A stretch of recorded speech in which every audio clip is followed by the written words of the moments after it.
saya Abdul Rauf. Ya, saat ini bekerja sebagai postdoc di Johns Hopkins University.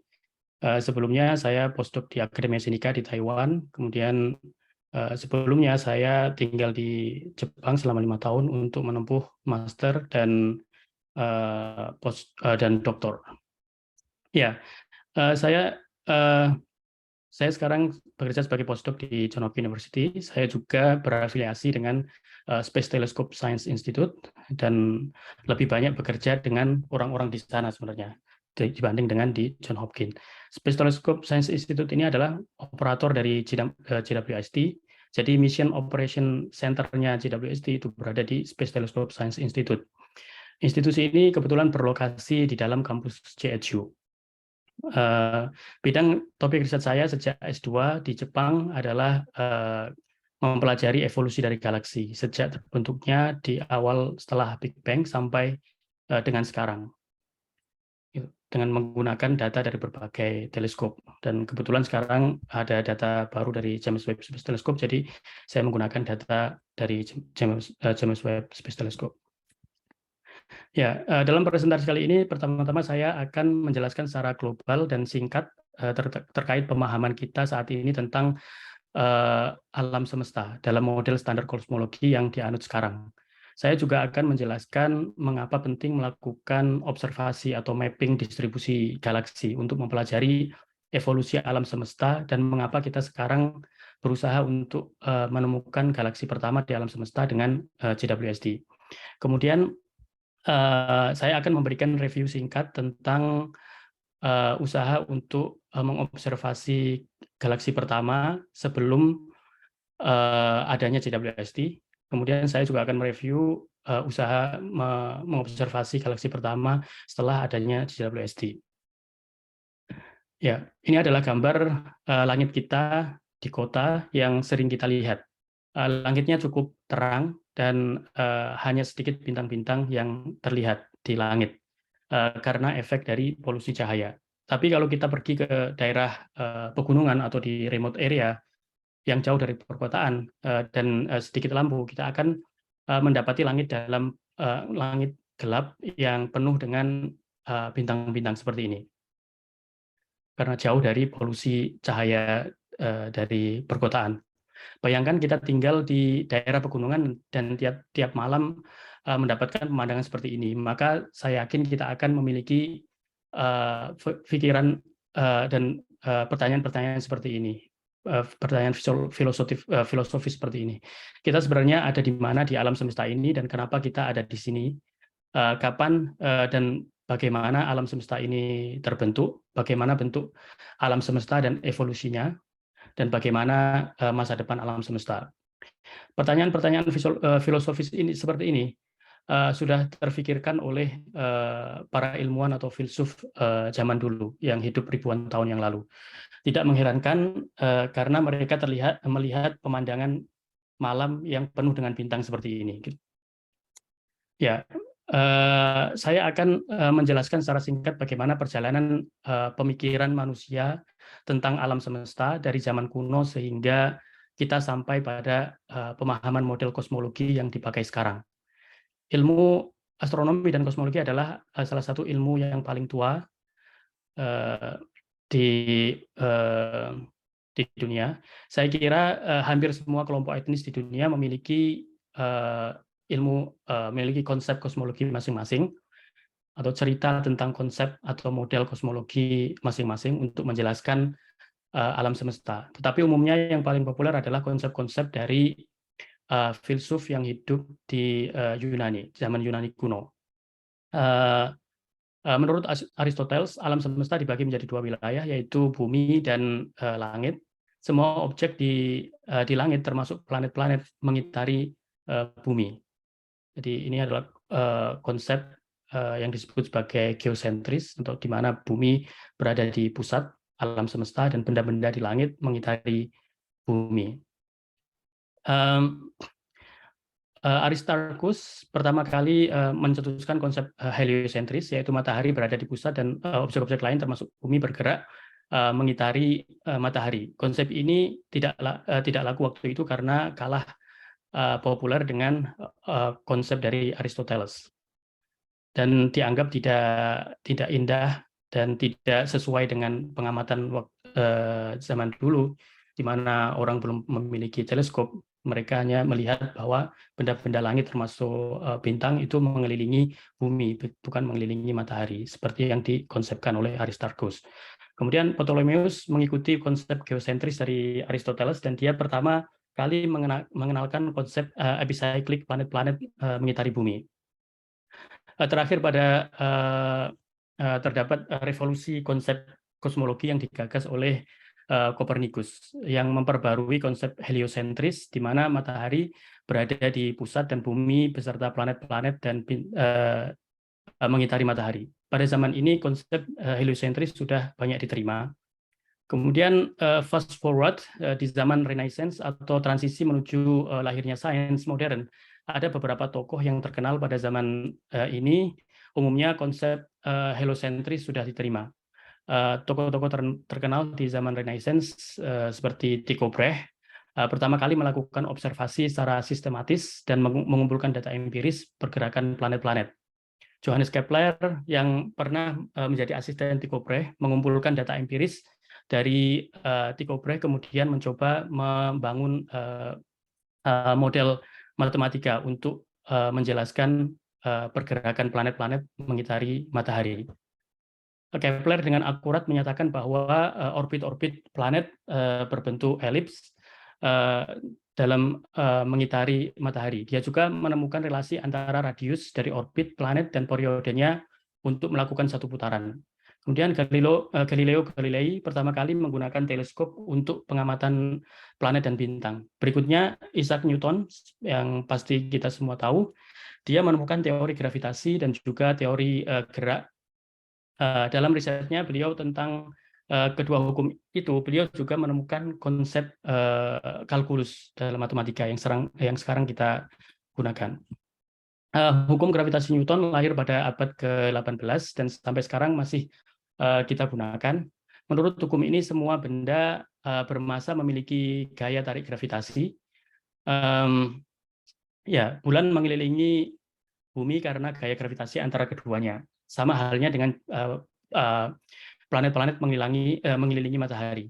Bahkan benda-benda kecil yang jatuh ke bawah juga dikarenakan oleh gaya gravitasi.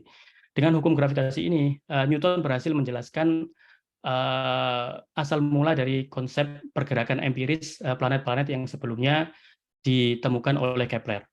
Orbit elips adalah konsekuensi dari hukum gravitasi Newton. Dia juga bisa menggambarkan orbit-orbit planet mengelilingi matahari. Kemudian fast forward ke beberapa abad selanjutnya, muncul Albert Einstein dengan teori relativitasnya.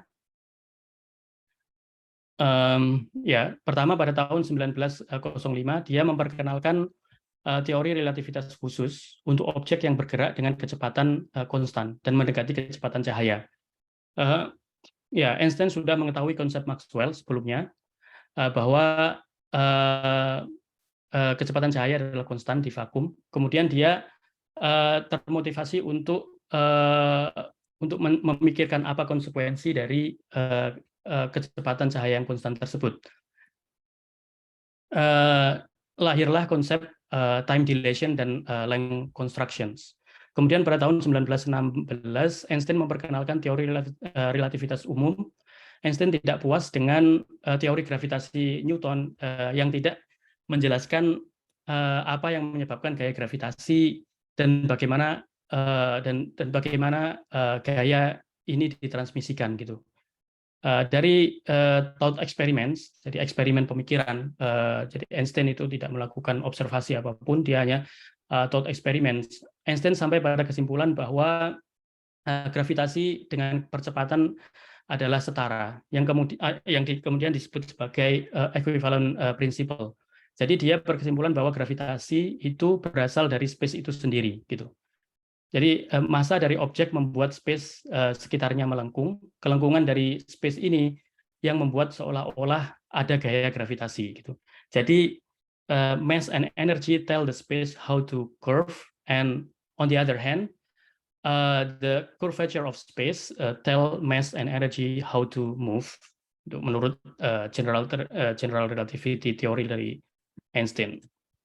Kemudian dengan teori relativitas umum, Einstein mencoba untuk merumuskan teori kosmologi dengan mengaplikasikan ke alam semesta dengan asumsi bahwa distribusi materi di alam semesta ini homogen dan isotropik di skala besar, atau artinya sama di semua tempat dan uniform. Einstein mendapati bahwa teori GR-nya menghasilkan gambaran alam semesta yang tidak statik, melainkan mengembang atau berkontraksi tergantung pada densitas dari materi di dalamnya. Kemudian Einstein memasukkan faktor konstanta yang disebut sebagai cosmological constant agar hasilnya alam semesta statik, mengikuti pemahaman umum tentang alam semesta yang diterima waktu itu. Einstein belakangan menyadari setelah observasi Edwin Hubble bahwa hal ini adalah blunder terbesar dalam karirnya. Di tempat lain, dua orang secara independen menurunkan model kosmologi menggunakan teori relativitas Einstein. Mereka adalah Alexander Friedman dan George Lemaitre pada tahun 1922 dan 1927. Mereka menyadari bahwa teori relativitas umum Einstein ini menghasilkan gambaran alam semesta yang tidak statis, melainkan mengembang atau berkontraksi tergantung densitas materi di dalamnya. Tidak seperti Einstein yang memasukkan faktor konstanta untuk membuat alam semesta statik, tapi kedua orang ini membiarkan begitu saja dan mendapati bahwa membiarkan equation-nya begitu saja dan berkonklusi bahwa alam semesta ini kemungkinan expanding atau contraction. Kemudian tidak berselang lama setelah itu, Edwin Hubble mengumumkan hasil observasinya yang mengindikasikan bahwa alam semesta tidak statis, melainkan mengembang. Dengan menggunakan teleskop terbesar waktu itu di Mount Wilson yang berukuran 100 inci, ini sekarang termasuk teleskop paling kecil. Dengan menggunakan teleskop ini, Hubble melakukan observasi galaksi-galaksi dekat untuk mengukur jaraknya dengan mengamati bintang variabel atau Cepheid variable. Bintang-bintang ini memiliki luminositas yang berkorelasi erat dengan periode variasinya. Jadi dengan mengukur periode variasinya, kita bisa perkirakan luminositasnya. Kemudian dengan mengukur flux secara langsung dan membandingkannya dengan luminositas, kita bisa menghitung jarak secara langsung. Sebelum ini, Vesto Slipper juga sudah mengetahui bahwa galaksi-galaksi bergerak menjauhi kita, yang ditunjukkan dengan spektra yang bergeser ke arah panjang gelombang merah karena efek Doppler, atau kita sebut sebagai redshift. Dia sudah mengukur redshift dan kecepatan dari galaksi-galaksi tersebut. Kemudian Hubble memplot data jarak dan kecepatan resesi dan menemukan bahwa keduanya berkorelasi linier seperti ini. Dengan kata lain, semakin jauh galaksi dari Milky Way atau dari kita, kecepatan resesinya semakin besar. Jadi semua galaksi terlihat menjauhi kita, dan semakin jauh galaksi itu, semakin besar juga kecepatannya menjauhi kita. Korelasi ini dikenal dengan Hubble's Law. Dari data empirik ini, Hubble dan para astronom waktu itu menyimpulkan bahwa alam semesta mengembang. Jadi bukan galaksi itu yang bergerak menjauhi, tetapi alam semesta yang mengembang, sehingga space di antara galaksi-galaksi itu juga mengembang, sehingga galaksi tampak bergerak menjauhi kita. Hal ini sesuai dengan prediksi dari Friedman dan Lemaitre, dan Einstein menyadari blundernya yang memasukkan faktor cosmological constant untuk membuat alam semesta konstan menurut teori GR-nya. Ini adalah animasi yang menunjukkan bagaimana pengembangan alam semesta membuat seolah-olah galaksi bergerak menjauhi dan spektrum atau foton dari galaksi itu bergerak atau bergeser ke panjang gelombang merah, atau biasa disebut sebagai efek redshift. Pada periode tahun 1920-an sampai 1960-an, berkembang teori Big Bang dari persamaan Friedman dan Lemaitre, dan dibuktikan oleh data observasi dari Hubble. Waktu itu telah diketahui bahwa alam semesta mengembang, dan ilmuwan waktu itu menyadari bahwa alam semesta harusnya berukuran lebih kecil in the past, di masa lalu. Hal ini juga berarti bahwa alam semesta itu memiliki permulaan. George Gamow dan kolaborator mencoba merumuskan teori tentang bagaimana materi terbentuk di awal terbentuknya alam semesta, yang dikenal dengan Big Bang nucleosynthesis. Muncullah istilah teori Big Bang ini, yang artinya alam semesta berawal sangat kecil dan very dense dan hot. Kemudian seiring berjalannya waktu mengembang, yang menyebabkan temperaturnya turun. Pada awal terbentuknya alam semesta berupa plasma atau sup yang berisi elementary particle seperti elektron, proton, neutron. Seiring seiring pengembangan alam semesta, temperatur dari alam semesta itu menurun, yang membuat partikel-partikel itu bisa berkombinasi atau recombinations, menghasilkan atom-atom hidrogen atau helium yang netral, yang tidak lain adalah gas, yang menjadi bahan baku untuk matahari, untuk bintang dan galaksi. Ya, George Gamow dan kawan-kawan memprediksikan bahwa radiasi sisa dari Big Bang masih bisa diobservasi saat ini, dan radiasi itu juga sudah bergeser ke panjang gelombang microwave dengan temperatur sekitar 3 Kelvin. Radiasi ini yang kita sebut sebagai Cosmic Microwave Background atau CMB. Benar saja, pada tahun 1965, Arno Penzias dan Robert Wilson secara tidak sengaja mendeteksi gelombang microwave ini dari segala arah dan dengan antena komunikasi. Awalnya mereka kira deteksi ini adalah noise, tetapi setelah memastikan menghilangkan semua kemungkinan sumber noise, mereka sampai pada kesimpulan bahwa radiasi microwave ini uniform dari semua arah di langit. Mereka mendapatkan Nobel Fisika tahun 1978 atas deteksi Cosmic Microwave Background ini. Penemuan CMB ini adalah bukti paling kuat dari teori Big Bang.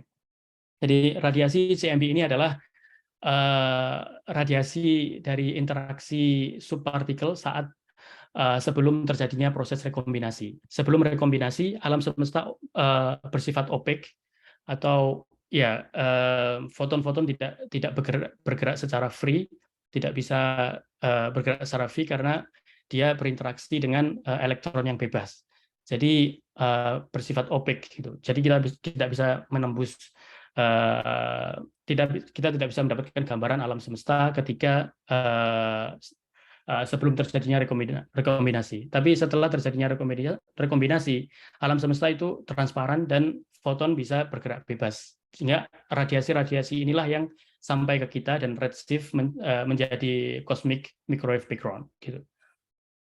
Jadi ya, pada periode akhir tahun 1980-an sampai 2009 diluncurkan 3 satelit untuk mendapatkan full sky map dari CMB. Pertama tahun 1989 diluncurkan satelit COBE, kemudian tahun 2001 WMAP, kemudian tahun 2009 diluncurkan satelit Planck. Video ini menunjukkan bagaimana satelit Planck mapping CMB radiation ke seluruh area dari langit. Berdasarkan teori Big Bang, temperatur dari radiasi CMB ini uniform, ya, secara sempurna. Jadi maksudnya tidak uniform secara sempurna, tetapi ada fluktuasi dari temperatur yang tersebar merata di seluruh area sky gitu.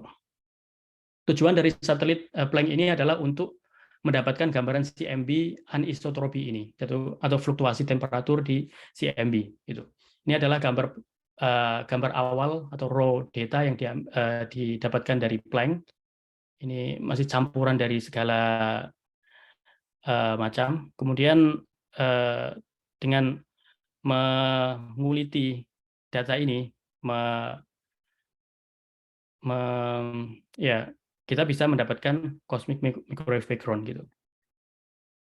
Nah, ini adalah gambar dari cosmic microwave backgrounds, distribusi temperatur ketika awal sebelum terjadi rekombinasi. Ada fluktuasi atau variasi temperatur. Ini menunjukkan variasi densitas di alam semesta pada waktu itu. Ini adalah map CMB dari ketiga satelit tersebut, dari COBE, WMAP, kemudian Planck. Ya, ada variasi temperatur yang mengindikasikan variasi densitas di alam semesta sebelum rekombinasi. Ini variasi densitas inilah yang pada akhirnya menjadi struktur di alam semesta karena gaya tarik menarik gravitasi. Jadi materi-materi cenderung bergerak ke daerah yang densitasnya tinggi atau temperaturnya tinggi, gitu. Ya.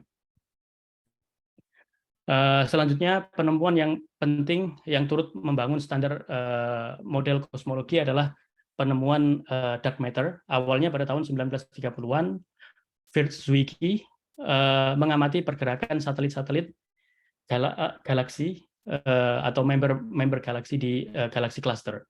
Dia menemukan bahwa kecepatan galaksi-galaksi mengelilingi pusat cluster itu sangat besar, lebih besar daripada prediksi menggunakan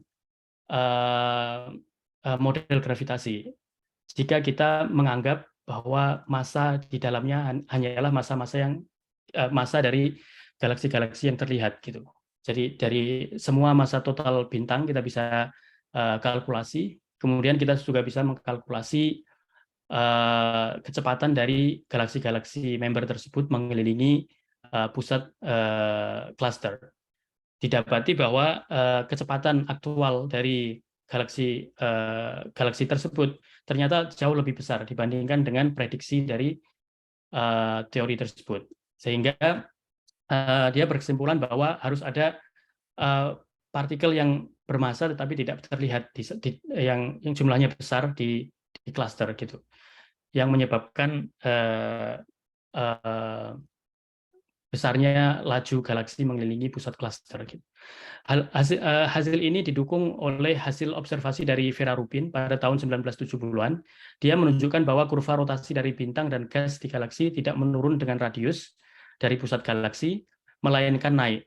Hal ini mengindikasikan bahwa ada materi lain selain yang terlihat, selain baryon dan yang membuat bintang itu. Selain materi-materi yang terlihat, ada materi gelap lain yang tidak terlihat, tetapi memiliki massa yang besar, yang membuat kurva rotasi ini naik seiring bertambahnya radius, bukan menurun, gitu. Ya, penemuan selanjutnya adalah laju pengembangan alam semesta ternyata dipercepat. Dan hal ini mengindikasikan adanya komposisi lain di alam semesta yang bisa memberikan repulsive force dan menyebabkan percepatan pengembangan alam semesta. Sebelumnya diperkirakan bahwa laju alam semesta itu menurun karena efek dari gaya gravitasi dari materi-materi di dalam alam semesta. Sehingga pada periode tahun 1960-an sampai 1990, beberapa grup kolaborasi astronom melakukan riset untuk mengukur laju pelambatan ekspansi dari alam semesta. Termasuk dua grup di Amerika yang dipimpin oleh Saul Perlmutter dan Brian Smith. Pada dasarnya mereka melakukan observasi Hubble, melanjutkan observasi Hubble, tetapi dengan memasukkan data yang lebih banyak dan mencakup galaksi yang lebih jauh. Untuk mengukur jarak dari galaksi, mereka menggunakan Type 1a supernova sebagai standar candle untuk acuan karena supernova ini diketahui memiliki karakteristik luminositas maksimum yang sama di semua galaksi. Jadi bisa digunakan sebagai standar candle untuk mengukur distance karena luminositasnya teratur atau sama, sehingga dengan mengukur flux kita bisa bandingkan dengan luminosity untuk menghitung jarak dari galaksi tersebut, galaksi di mana supernova itu terjadi. Untuk mengukur redshift dari galaksi cukup gampang karena tinggal mendapatkan spektra dengan instrumen spektrograf. Ya, berbanding terbalik dengan ekspektasi, ternyata kedua grup ini mendapatkan bahwa kecepatan alam semesta itu mengalami percepatan sejak 6 miliar tahun yang lalu. Itu ditunjukkan oleh diagram ini. Jadi ini adalah redshift. Ini redshift juga menunjukkan look back time, distance juga menunjukkan look back time sebenarnya. Jadi redshift 0 itu sekarang, kemudian di jarak dekat relasi ini cenderung linear, tetapi tapi di redshift tinggi berbentuk melengkung gitu, dan melengkungnya ke atas, mengindikasikan bahwa dulu pengembangan alam semesta itu lebih lambat dibandingkan dengan pengembangan alam semesta sekarang. Ya, jadi saya sudah menjelaskan secara singkat sejarah dan penemuan-penemuan yang mengantarkan kita pada pemahaman model kosmologi saat ini. Jadi ini adalah gambaran model kosmologi sekarang.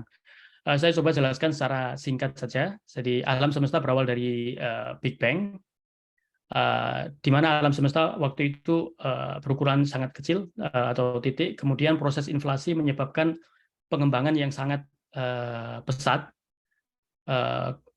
Jadi faktor 10 pangkat 30 kali lebih besar dalam waktu 10 pangkat minus 33 detik. Hal ini menyebabkan alam semesta berbentuk flat dan uniform.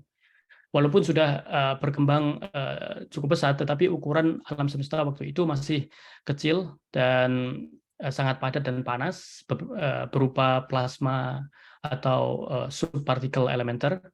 Alam semesta waktu itu masih opaque, tidak transparan karena foton cenderung berinteraksi dengan elektron, sehingga dia tidak bisa bergerak bebas dan melepaskan diri. Jadi kita tidak bisa melihat alam semesta waktu itu. Semakin berjalannya waktu, alam semesta terus mengembang dan temperaturnya menurun. Sampai pada titik tertentu, temperaturnya cukup rendah untuk terjadinya rekombinasi dari partikel-partikel elementer berrekombin menjadi atom hidrogen dan juga helium. Ya, tetapi tidak cukup untuk membentuk atom yang lebih berat karena temperatur terus drop karena alam semesta terus mengembang gitu. Jadi setelah di akhir proses ini, materi yang terbentuk adalah sebagian besar hidrogen dan helium. Kemudian terjadinya fase rekombinasi, di mana alam semesta sekarang diisi oleh atom hidrogen dan helium, atau bisa dikatakan sebagai gas. Pada fase ini terjadi sekitar 380 tahun setelah Big Bang. Alam semesta pada waktu ini sangat transparan, sehingga foton-foton bergerak bebas. Ini yang sekarang kita tangkap sebagai cosmic microwave background, karena dia sudah sangat redshift atau tergeser panjang gelombangnya sangat lebar, sehingga sampai pada microwave wavelength gitu. Jadi pada masa rekombinasi alam semesta masih gelap karena belum ada bintang dan galaksi yang terbentuk. Tetapi struktur alam semesta perlahan-lahan terbangun karena gaya gravitasi dari materi-materi di dalamnya dan adanya variasi densitas yang tersebar merata di alam semesta waktu itu. Ini yang tergambarkan oleh fluktuasi temperatur di cosmic microwave background. Jadi materi-materi itu karena gaya gravitasi cenderung tertarik ke densitas yang lebih tinggi, dan seiring bertambahnya waktu struktur di alam semesta terbentuk. Jadi kemudian sekitar 300-an juta tahun setelah Big Bang, bintang pertama terbentuk, dan mungkin juga galaksi pertama juga terbentuk beberapa saat setelahnya. Perlu diingat bahwa bintang terbentuk dari gas. Jadi bintang itu terbentuk dari gas yang memadat karena gaya tarikan dari gravitasi. Seiring bertambahnya densitas gas, jadi temperaturnya juga naik. Jadi dan di titik tertentu temperaturnya sangat tinggi karena gaya tarik dari gravitasi dan memadat. Jadi terjadilah reaksi nuklir fusion. Ini yang menjadi sumber energi di bintang. Dan energi ini yang memberikan gaya repulsif dari gaya gravitasi, sehingga terjadi hydrostatic equilibrium dan lahirlah bintang. Setelah itu galaksi pertama terbentuk secara perlahan dari bintang-bintang dan gas yang saling mendekati, diselimuti oleh dark matter halo. Jadi ya, alam semesta sekarang masuk pada fase reionization. Jadi setelah galaksi-galaksi pertama dan bintang pertama terbentuk, terjadilah fase reionization, di mana galaksi dan bintang-bintang tersebut memancarkan radiasi yang mengionisasi alam semesta yang tadinya netral, kemudian diionisasi oleh bintang dan galaksi-galaksi pertama yang terbentuk dari struktur yang mulai memadat gitu di waktu itu. Ya, sekitar sampai sekitar 1 miliar tahun setelah Big Bang, alam semesta menjadi fully ionized. Jadi semua materi di alam semesta fully ionized. Jadi foton itu bergerak bebas, dan juga alam semesta, struktur di alam semesta semakin mengembang, terbentuk galaksi-galaksi, dan galaksi-galaksi saling berdekatan menjadi cluster, dan alam semesta menjadi berstruktur seperti yang kita lihat sekarang dari observasi astronomi.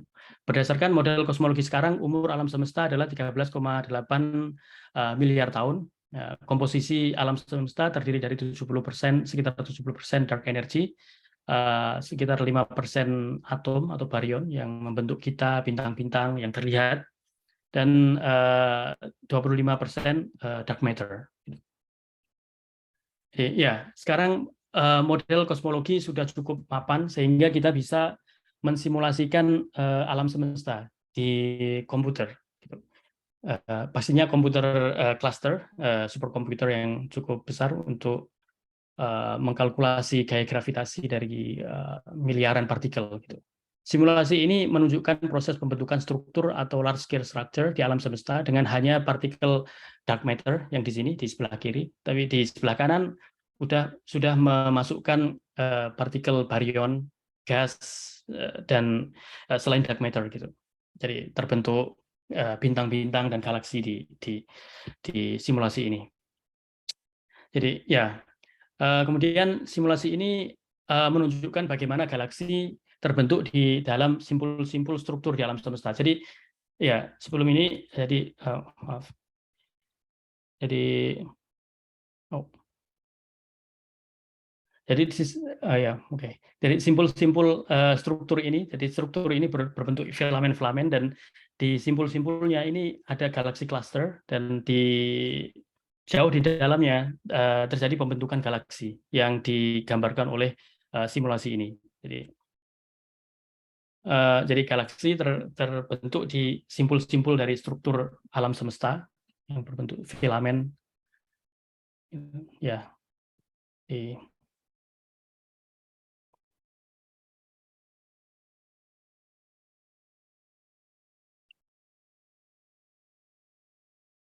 jadi teori kosmologi saat ini sudah cukup mapan sehingga kita bisa mensimulasikan alam semesta di dalam komputer.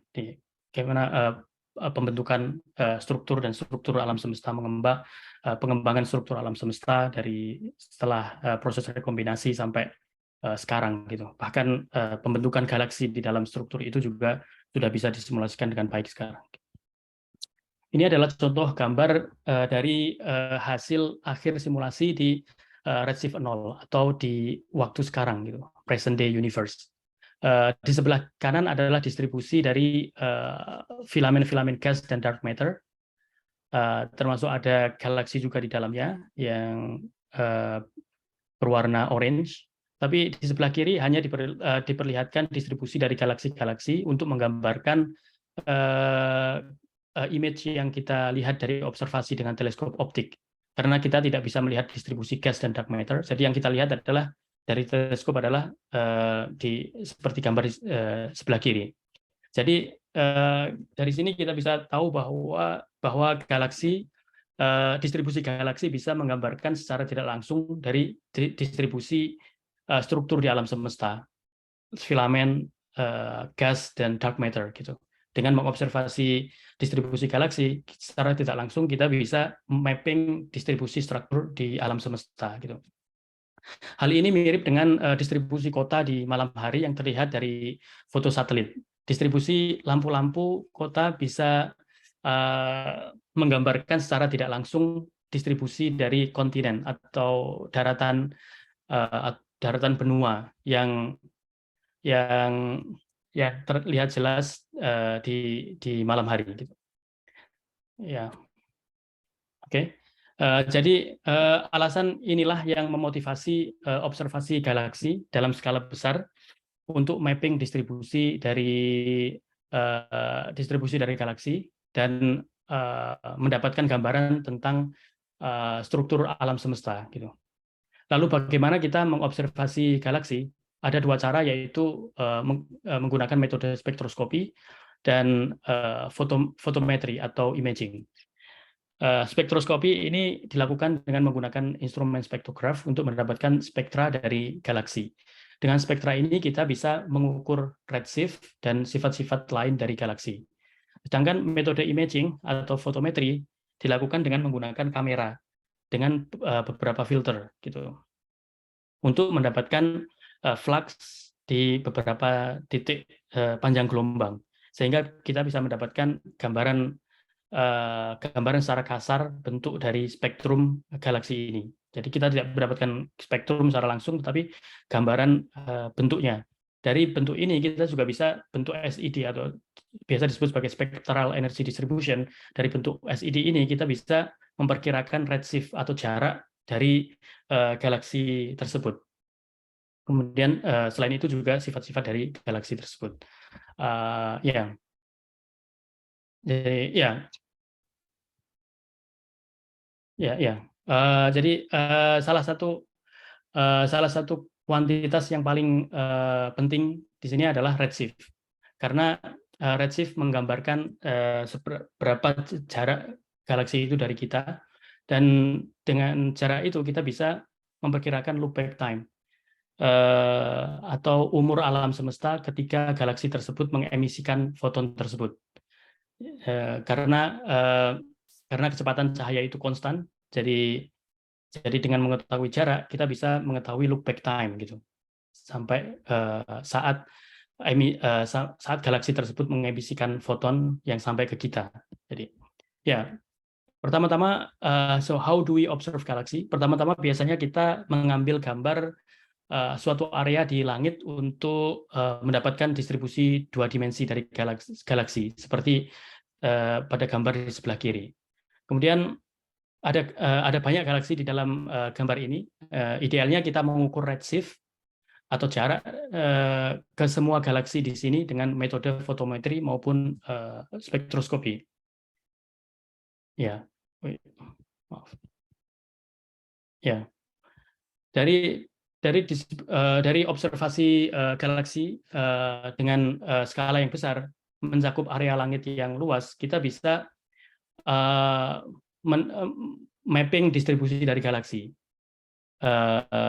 seperti yang telah dilakukan oleh Sloan Digital Sky Survey atau SDSS. SDSS sudah mensurvei galaksi selama kurang lebih 20 tahun terakhir dan mendapatkan hasil mapping dari distribusi galaksi seperti ini. Jadi terlihat ada filamen-filamen, di mana ada simpul-simpul, di mana densitas dari galaksi itu sangat besar. Oh ya, poin-poin di sini, titik-titik di sini menggambarkan galaksi.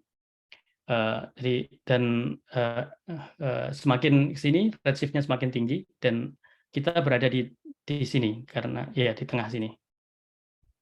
Jadi semakin ke sini semakin redshift-nya tinggi atau jaraknya semakin jauh. Jadi ya, video ini menunjukkan distribusi galaksi yang kita lihat jika kita berselancar dengan kecepatan melebihi kecepatan cahaya, menyelami struktur alam semesta. Video ini dibuat dengan real data yang diambil dari data di sebelah kanan. Jadi tiap titik di sini adalah galaksi, dan kita bisa melihat ada filamen-filamen dan ada void di mana terdapat sedikit galaksi di sana. Ada juga simpul dari filamen di mana banyak galaksi di sana yang merupakan klaster galaksi. Ya. Oke, ya. Jika kita ingat lagi distribusi galaksi yang kita lihat sekarang seperti di gambar sebelah kanan adalah hasil dari pembentukan struktur di alam semesta yang terjadi dalam periode sekitar 13 miliar tahun. Semua berawal dari variasi atau fluktuasi densitas di alam semesta ketika fase rekombinasi yang tergambar oleh fluktuasi temperatur di cosmic microwave background. Jadi struktur ini ya densitas fluktuasi densitas itu yang membuat struktur alam semesta yang kita observasi sekarang ini. Semua perkembangan di ilmu astronomi dan kosmologi tidak lepas dari perkembangan teknologi yang mendukungnya. Ya, salah satunya yaitu pengembangan teleskop. Ya, sekarang kita mempunyai teleskop dengan diameter sampai 8 dan 10 meter gitu. Dan ya, oke. Kemudian perkembangan selanjutnya adalah perkembangan di detektor dan CCD. Jadi sekarang kita sudah menggunakan CCD untuk menggantikan plat fotografi yang zaman dulu digunakan sebelum 1980-an. Dengan menggunakan CCD kita bisa meningkatkan sensitivitas untuk menghitung jumlah foton yang ya menghitung foton dan efisiensi dari observasi. Ya, perkembangan selanjutnya juga terjadi di metode spektroskopi, di mana telah digunakan multi-objek spektrograph yang bisa mendapatkan spektra dari ratusan galaksi dalam satu kali observasi gitu. Ya, oke. Nah, ini adalah akhir dari bagian pertama presentasi saya. Saya harap sekarang kita paham tentang metode tentang model kosmologi dan pentingnya melakukan observasi atau mapping galaksi untuk mempelajari evolusi dari alam semesta. Ya, sekarang saya akan menjelaskan secara singkat tentang pencarian galaksi pertama di alam semesta sebelum adanya JWST.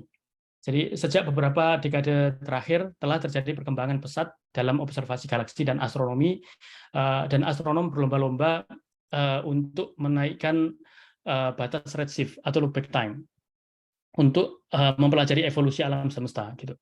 Setiap dekade ada peningkatan redshift. Jadi redshift proporsional dengan age of the universe. Jadi semakin tinggi redshift, kita semakin besar look back time-nya atau semakin muda alam semesta yang kita observasi.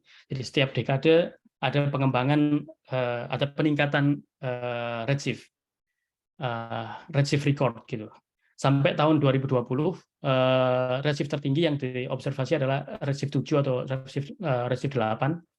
Yang ini setara dengan alam semesta berumur sekitar 1 miliar tahun. Gitu. Ya, jadi pada umumnya sekarang kita memiliki pengetahuan yang cukup baik tentang populasi dari galaksi sampai redshift 4 atau sekitar 12 miliar tahun yang lalu. Gambar ini menunjukkan bentuk-bentuk atau morfologi dari galaksi sejak redshift 4 dan evolusinya sejak dari redshift 4 atau redshift 5 sampai sekarang. Jadi di redshift 4 atau sekitar 12 miliar tahun yang lalu, bentuk galaksi itu masih kecil dan irregular, jadi bentuknya tidak beraturan. Kemudian seiring bertambahnya waktu, bentuknya semakin beraturan, seperti spiral dan elliptical seperti ini. Gitu. Kita juga sudah memiliki cukup pemahaman tentang distribusi galaksi sebagai fungsi massa dan distribusi ini cocok dengan prediksi dari simulasi. Jadi simulasi yang saya perlihatkan di sebelumnya.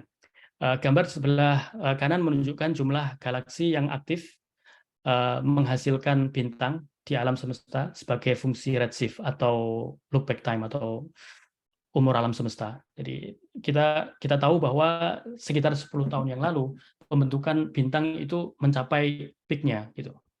Sebelum akhirnya melandai atau menurun sampai present day universe. Jadi ya Pada tahun 2004, Hubble Space Telescope melakukan observasi ke satu area kecil di langit dalam waktu 11 hari. Jadi ya, untuk mendapatkan deep image, very deep image gitu, atau image yang sangat sharp atau tajam gitu. Dengan tujuan untuk mengobservasi galaksi-galaksi dengan redshift yang tinggi untuk push redshift frontier gitu. Ya, field ini yang kita sebut sebagai Hubble Ultra Deep Field.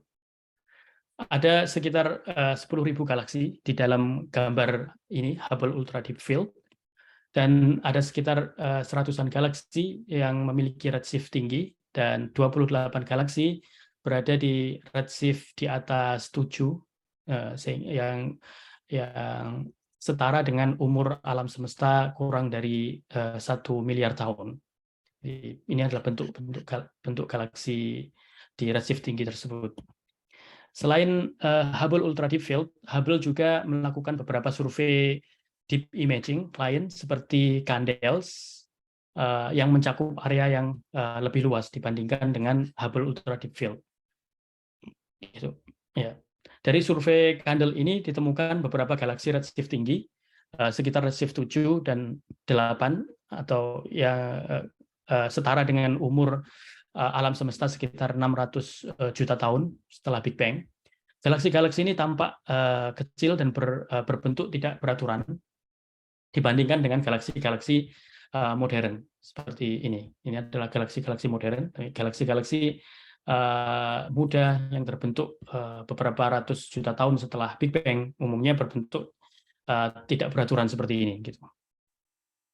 Ya, gambar sebelah kanan menunjukkan emisi Lyman alpha dari galaksi-galaksi ini untuk mengkonfirmasi redshift-nya. Gitu.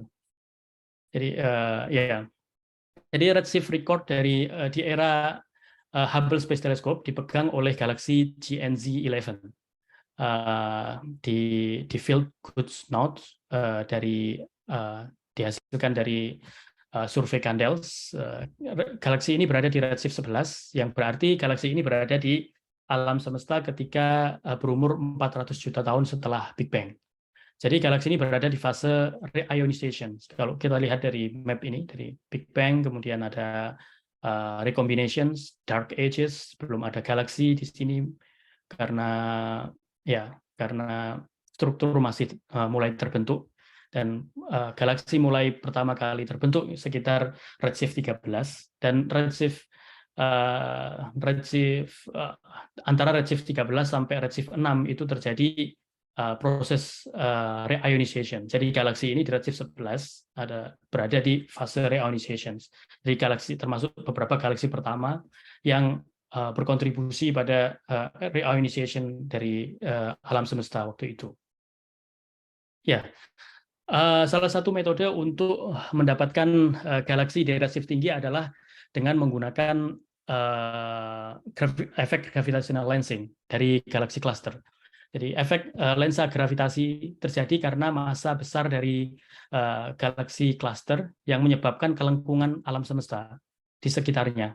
Dan hal ini membuat cahaya dari galaksi di belakangnya yang lebih jauh dari galaksi cluster itu menjadi melengkung. Jadi galaksi di belakang cluster ini, foton dari galaksi di belakang cluster ini, ketika melewati cluster, dia melengkung. Dan efek lengkungan ini yang menyebabkan efek magnifikasi atau penguatan, dan juga efek magnifikasi gitu. Efek ini juga bisa membuat gambar background galaksi berbentuk nampak melengkung seperti ini. Jadi ada banyak galaksi yang berbentuk arc atau lengkungan. Ini adalah galaksi-galaksi di belakang dari cluster yang terdistorsi, yang fotonnya atau terdistorsi oleh efek lensa gravitasi dari massa di galaksi cluster gitu. Ya. Selain bisa melengkungkan gambar dari galaksi di belakang, dia juga bisa memberikan efek magnifikasi. Jadi galaksi redup yang ada di belakang itu bisa tampak lebih bright atau lebih terang gitu di gambar 2 dimensi. Ini salah satu metode untuk mengobservasi galaksi jauh di redshift tinggi. Metode ini dimanfaatkan oleh Dan Koh. Beliau adalah mentor saya di sini di Space Telescope Science Institute. Pada tahun 2013 beliau menemukan galaksi di redshift 11 di cluster yang namanya MAX 0647, dan galaksi ini sendiri diberi nama MAX 0647 GD. Galaksi ini diperkirakan berada di redshift 11. Waktu itu belum mendapatkan spektrum, jadi belum mendapatkan kepastian dari jarak galaksi ini. Jadi masih perkiraan. Galaksi ini berada di redshift 11. Artinya galaksi ini berada di masa reionization, sekitar 400 juta tahun setelah Big Bang. Ya, bagaimana JWST merevolusi bidang riset galaksi, khususnya pencarian galaksi-galaksi di redshift tinggi. Jadi ya, JWST diluncurkan pada hari Natal tahun 2021, 25 Desember, dengan menggunakan roket Ariane dari ESA, yang dioperasikan oleh ESA atau European Space Agency. JWST ini sendiri dioperasikan oleh dibuat oleh tiga agensi Space Agency besar, yaitu NASA, ESA dari Eropa, dan GSA, Canadian Space Agency dari Kanada. Ya. Setelah diluncurkan dan berada di space, teleskop ini melakukan perjalanan menuju Lagrangian Point 2 atau L2 selama 6 bulan. Dan dalam perjalanannya proses deployment dilakukan. Jadi di dalam roket teleskop ini dalam keadaan terlipat, sehingga perlu dibuka komponennya satu persatu. Jadi ada sekitar ratusan komponen yang perlu dibuka atau dideploy sampai dia agar dia bisa digunakan untuk observasi. Jadi waktu 6 bulan itu adalah saat-saat yang sangat menegangkan dari astronom menunggu setiap proses deployment dari JWST. Jadi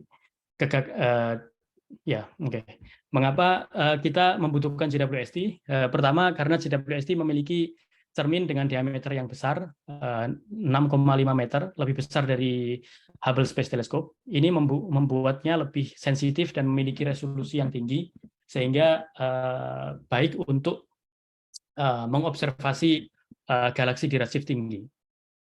Kedua, JWST bekerja di panjang gelombang inframerah, sehingga cocok untuk observasi galaksi-galaksi redshift tinggi. Seperti kita tahu, spektrum dari galaksi redshift tinggi itu mengalami pergeseran panjang gelombang ke daerah inframerah. Gitu. Alasan ketiga adalah JWST dilengkapi dengan instrumen spektrograf yang cukup canggih. Gitu. Ya. Jadi setelah 6 bulan dari launching, JWST sudah selesai proses deployment dan kalibrasi, sehingga siap untuk melakukan observasi sains. Hal ini dirayakan dengan pengumuman gambar pertama yang dirilis oleh Presiden Amerika, yaitu Joe Biden, pada tanggal 11 Juli 2022.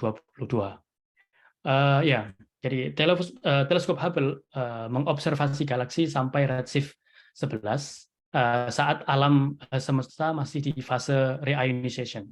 Dengan JWST, kita bisa mengobservasi galaksi sampai redshift lebih tinggi dari redshift 11 di awal mula fase reionization atau transisi dari dark ages ke reionization, atau biasa disebut sebagai cosmic dawn, gitu ya. Jadi dengan JWST kita berharap bisa mempelajari atau mengeksplorasi fase reionization dari alam semesta dengan lebih baik lagi, gitu. Saya akan menunjukkan beberapa hasil observasi JWST di tahun pertama operasinya. Jumlah galaksi yang ditemukan di atas redshift 9 meningkat cukup drastis, beberapa kali lebih banyak dibandingkan dengan zaman sebelum JWST, gitu, waktu Hubble Space Telescope. Padahal ini masih tahun pertama JWST. Ini menunjukkan bahwa gambar ini menunjukkan gambar dari spektra galaksi di redshift di atas 10. Ya, Jadi selain mendapatkan gambar dari galaksi tersebut, kita juga bisa mendapatkan spektra dari galaksi tersebut dengan JWST. Ini yang salah satu yang tidak bisa dilakukan oleh teleskop Hubble sebelumnya, mendapatkan gambar dan sekaligus spektra gitu. Jadi kita bisa mempelajari galaksi-galaksi tersebut dengan lebih mendalam lagi dengan menggunakan data spektra. Kita juga sudah bisa mempelajari populasi dari galaksi di redshift 9, bahkan sampai 16, dan membandingkannya dengan hasil simulasi alam semesta. Jadi dari beberapa hasil awal sementara didapatkan indikasi bahwa efisiensi pembentukan galaksi di awal pembentukan di awal itu lebih tinggi dibandingkan dengan prediksi dari simulasi gitu. Tapi ini masih hasil sementara gitu, perlu konfirmasi lebih lanjut dari observasi JWST mendatang. Ya, terakhir ini menunjukkan hasil analisis kami di paper kami terbaru di awal bulan ini. Di sini kami melakukan observasi galaksi MAX MAX 0647 GD ya dengan JWST untuk mendapatkan spektrumnya. Galaksi ini adalah galaksi yang pertama kali ditemukan oleh Danko, mentor saya di sini. Dengan spektrum dari JWST kita bisa mengkonfirmasi redshift secara pasti bahwa galaksi ini berada di redshift 10,2. Awalnya diperkirakan di redshift 11, tapi ternyata di redshift 10,2. Tapi masih di fase reionization dari alam semesta, sekitar umur 400 juta tahun setelah Big Bang. Selain itu, kami mengukur kandungan elemen metal di dalamnya dengan menganalisa emission lines dari spektrumnya. Jadi dengan JWST kita bisa mendapatkan spektrum selain gambar dari galaksi tersebut, sehingga kita bisa mempelajari lebih dalam lagi sifat-sifat dari galaksi itu, termasuk kandungan metalnya. Ini adalah emission line seperti karbon, oksigen, hidrogen, gitu. Kita menamati bahwa jumlah elemen metal di galaksi ini jauh lebih rendah dibandingkan dengan jumlah elemen metal dari galaksi-galaksi yang berada di present day universe, di alam semesta sekarang gitu. Hal ini cukup logis karena semakin galaksi berevolusi, dia juga semakin menghasilkan elemen-elemen di dalam bintang. Jadi elemen-elemen selain hidrogen dan helium itu terbentuk di bintang, dan setelah evolusi bintang sampai akhir evolusinya terjadi supernova dan lain-lain, elemen-elemen yang terbentuk di core dari bintang ini tersebar ke medium di dalam galaksi. Ini yang menyebabkan galaksi-galaksi sekarang memiliki elemen-elemen metal yang lebih besar gitu. Lebih ya. Oke, alhamdulillah baru-baru ini proposal observasi yang kami ajukan ke JWST diterima. Jadi kami akan melanjutkan observasi galaksi ini lebih dalam lagi dengan JWST di tahun keduanya. Kebetulan saya menjadi PI di program ini. Mungkin beberapa bulan lagi JWST akan melakukan observasi lebih lanjut terhadap galaksi ini, dan kita akan mendapatkan data untuk mempelajari lebih dalam tentang galaksi ini. Kami mempropos melakukan observasi dengan instrumen lain di JWST untuk mendapatkan deteksi H alpha dan oxygen tree yang bisa mempelajari galaksi ini lebih dalam lagi. Ini adalah slide terakhir saya. Jadi JWST akan terus merevolusi bidang galaxy evolution dan bidang-bidang lain di astronomi. Dari ketersediaan bahan bakarnya diperkirakan bahwa JWST akan bertahan kurang lebih 20 sampai 20 tahun lagi. Jadi masih ada banyak waktu untuk eksplorasi alam semesta lebih dalam lagi. Jadi ya, the future is bright for astronomy research. Jadi ya, selain JWST, kita akan mempunyai beberapa teleskop lain yang tidak kalah canggih dari JWST. Ini semua untuk menjawab keingintahuan manusia tentang evolusi dari alam semesta. Terima kasih atas perhatiannya. Saya kembalikan ke moderator. Terima kasih. Baik, terima kasih kepada Pak Abdurraf karena sudah memaparkan materi. karena materi sudah selesai, kita bisa ke sesi tanya jawab. Tapi sebelum itu saya ingin ucapkan terima kasih kepada salah satu anggota dari Departemen Fisika yang sudah bersedia hadir pada Kolokium hari ini, yaitu kepada Bapak Prof. Agus Purwanto. Terima kasih karena sudah bersedia untuk meluangkan waktunya. Kalau begitu, kita langsung saja ke sesi tanya jawab. Yang ingin bertanya silakan untuk raise hand atau bisa juga menggunakan fitur kolom chat.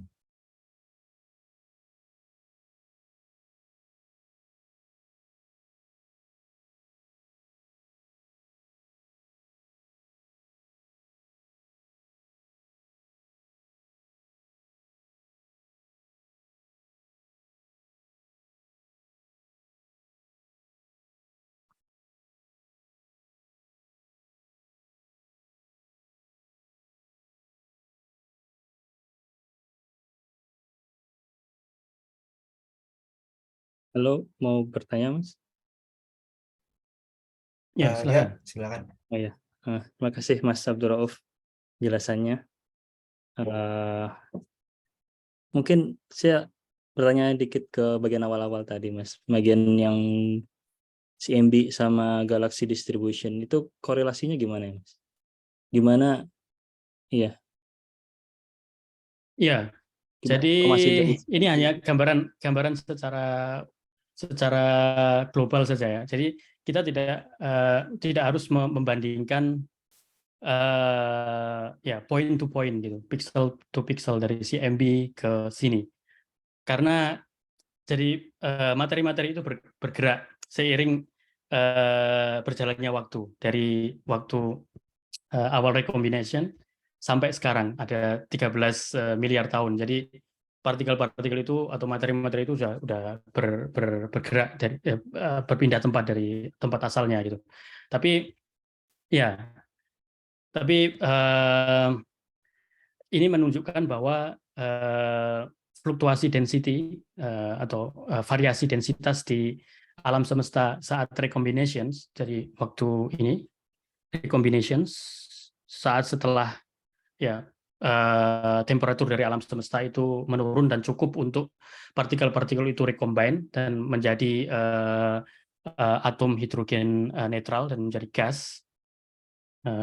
Kemudian ya struktur semakin apa ya, semakin terbentuk pada akhirnya terjadi pembentukan galaksi-galaksi pertama. Jadi ya fluktuasi density di fase recombination ini yang men-trigger atau menyebabkan terjadinya apa ya, struktur di alam semesta. Tanpa variasi dari densitas ini tidak akan ada pembentukan struktur, karena kalau alam semesta itu saat recombination ternyata sangat uniform, tidak ada variasi sama sekali, maka gaya tarik gravitasi antar partikel-partikel atau materi-materi itu sama, saling cancel out each other gitu. Jadi nggak ada materi-materi itu tidak saling berdekatan dan membentuk struktur gitu, dan tidak bisa membentuk bintang dan galaksi-galaksi yang seperti yang kita lihat sekarang. Ya, jadi hanya kesimpulan seperti itu yang bisa kita dapatkan dari kedua gambar ini.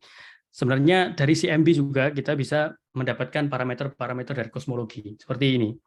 Jadi umur dari alam semesta sekarang kita tahu 13,8 miliar tahun itu diturunkan dari fitting seperti ini. Jadi dari CMB dapatkan dari Planck ada variasi fluktuasi seperti ini, di diukur fluktuasinya terhadap terhadap degree. Ini sebenarnya bisa jadi degree juga sih. Jadi apa ya, intensitas variasinya terhadap spasial angular spatial gitu. Kemudian dari intensitas fluktuasi itu seberapa fluctuate dan variasi fluktuasi ini terhadap spatial angle, kita bisa fitting dengan model. Jadi model dari kosmologi sekarang yaitu lambda CDM ternyata sangat bisa fitting dengan sangat baik gitu. Jadi model CMD lambda CDM sekarang dengan fluktuasi temperatur di CMB. Dan model lambda CDM itu memiliki banyak parameter, termasuk parameter-parameternya adalah berapa persentase dari dark energy, dark matter, dan baryonic matter gitu. Ini termasuk beberapa free parameternya, termasuk juga umur alam semesta. Jadi dari fitting terhadap CMB ini kita bisa mendapatkan nilai-nilai ini. Jadi kita bisa mengetahui fraksi dark energy itu 70%, baryonic matter 5%, dan dark matter itu 25%, itu dari fitting terhadap CMB data.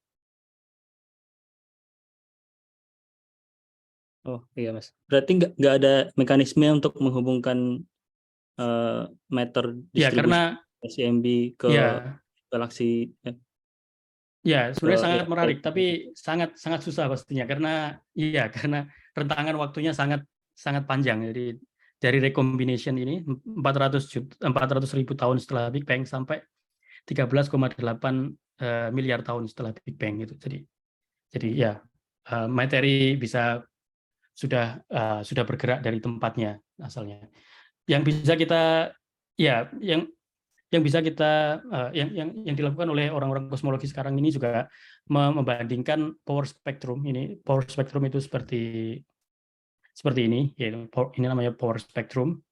Jadi seberapa intensitas fluktuasi terhadap spatial degree dibandingkan antara CMB dan clustering dari galaksi. Di two point correlation function gitu. Seberapa cluster dari galaksi itu. Jadi kita bisa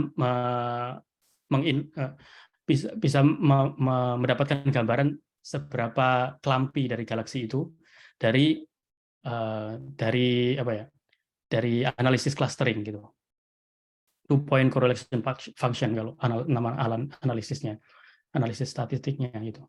Seberapa kelampi atau seberapa bercluster itu galaksi saat ini. Kemudian dibandingkan dengan seberapa fluktuasi densitas di alam semesta saat recombination.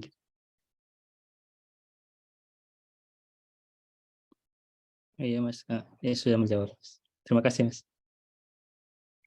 Sama-sama. Oke, baik. Habis itu di kolom chat ada pertanyaan dari Mas Vicky yang akan saya bacakan pertanyaannya. Yaitu pertanyaan itu pengetahuan mengenai galaksi-galaksi pertama apakah berguna bagi ilmuwan atau akademisi saja atau ada kebergunaan juga untuk orang awam, Mas? Terima kasih. Oh, sampai saat ini saya kira nggak ada kegunaannya untuk orang awam, tapi ya paling tidak untuk menambah khazanah gitu. Seperti di Amerika ini orang-orang umum itu sangat tertarik ketika mendengar cerita-cerita tentang galaksi ini gitu. Orang-orang yang di luar astronomi bahkan di luar sains, mereka itu selalu suka mendatangi event-event public outreach gitu. Jadi kampus-kampus termasuk Space Telescope Science Institute di mana saya bekerja itu tiap bulan mengadakan event public outreach di mana di mana ilmuwan memberikan pemaparan tentang ilmu astronomi dan kosmologi gitu ke general audience. Dan biasanya itu penuh dengan penonton gitu. Jadi orang-orang awam pun tertarik mendengarkan cerita-cerita tentang kosmologi dan bagaimana kita berusaha memahami alam semesta ini. Gitu. Mereka juga tertarik, gitu. Walaupun mereka bukan orang sains. Gitu.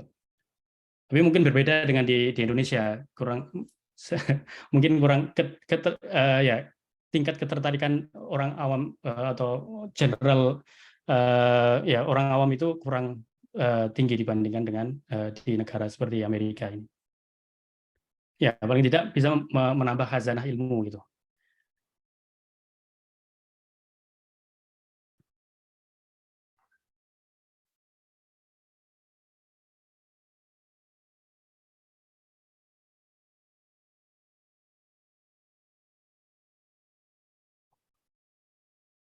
Baik, itu ada Mas Rama itu resen, silakan.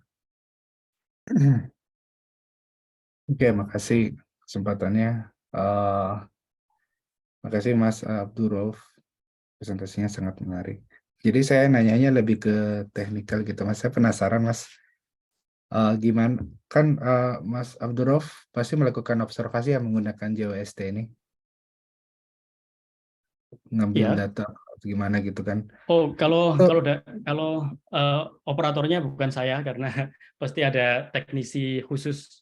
Jadi ya, oh, jadi mission operating center-nya itu berada di gedung Space Telescope Science Institute di sini di lantai 4.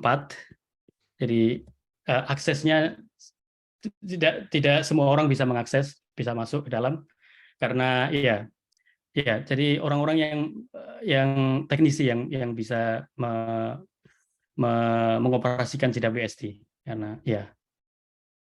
Jadi kami hanya menunggu data.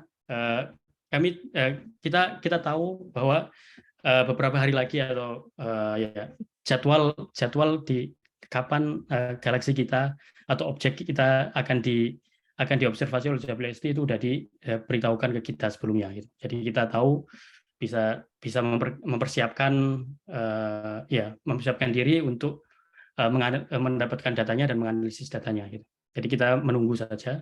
Yang mengambil data adalah teknisi operator dari JWST karena ada ilmu-ilmu yang kita tidak tahu dalam teknis untuk mengoperasikan teleskop ini karena sangat rumit. Kalau di oh gitu. teleskop lain, teleskop besar lain, kita biasanya datang ke teleskop tersebut, datang ke sana, seperti di Subaru gitu. Kita ya datang di malam observasi sambil ya. Tapi untuk JWST kita tidak bisa karena sangat rumit operasinya. Oh, berarti kalau untuk penggunaan JWST itu cuman menunggu data aja gitu, Mas. Nggak bisa kayak misalnya kita di observatorium, misalnya kita uh, misalnya nih kita pengen ngamatin objek A, terus kita udah punya data-data, oh nanti jam segini, jam sekian kita bisa ngamatin, terus saya pengen ambil data ini tuh nggak bisa kayak gitu ya Mas, harus kita yang nunggu Ya, gitu. jadi sebelum itu kita kan mengajukan proposal. Di proposal itu Ah, kita udah harus menyebutkan objeknya apa gitu. Jadi udah jelas semuanya, termasuk koordinat dan lain-lain. Jadi informasi itu sudah cukup untuk operator itu melakukan observasi dengan JWST gitu. Ya. Dan jika berarti ada hal-hal teknis lain atau informasi lain yang dibutuhkan oleh operator, mereka menghubungi kita untuk oh gitu ya.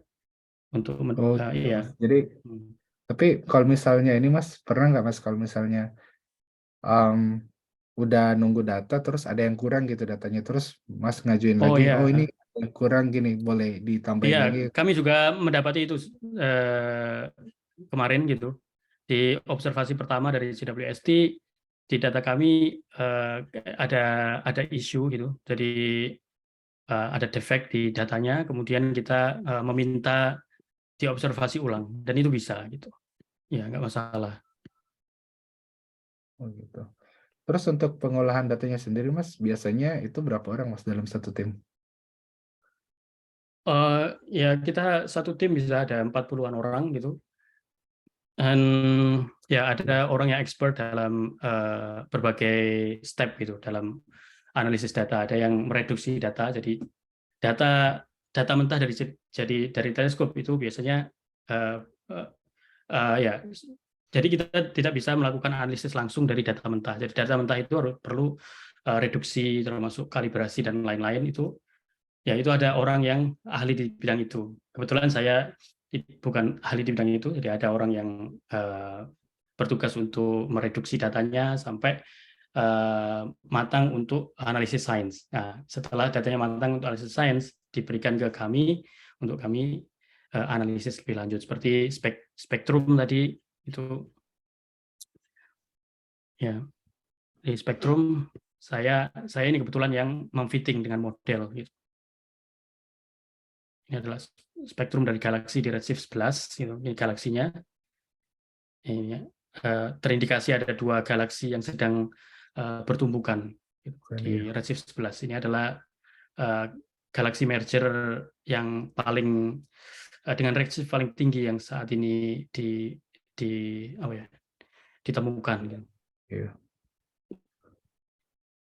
Jadi fitting dengan model, kemudian ya dari model itu kita tahu propertiesnya, jadi kita bisa mengkalkulasi beberapa sifat-sifatnya seperti metallicity, laju pembentukan bintang, kemudian masanya, age atau umur, dan kandungan dasnya di dalamnya gitu. Ada berbagai macam. Terus ini Mas mungkin yang terakhir, kalau sekali nerima data itu, data mentahnya itu berapa banyak Mas biasanya? Ya tergantung jumlah dari target kita gitu. Kalau targetnya cuma satu, ini ya cuma dapat satu data. Tetapi ya kalau JWST itu memiliki kemampuan untuk melakukan multi-object spektroskopi.